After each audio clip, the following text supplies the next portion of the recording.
then we're going to want it 6.8 to take an M8 thread. So that's that. Right, and here's some 6.8.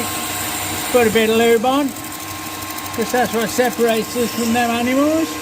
And this bracket needs to be 20mm long, so if I go just over 20mm deep with this drill, then when I part it off we should be happy days, shouldn't we? So let me just check that that's, yeah.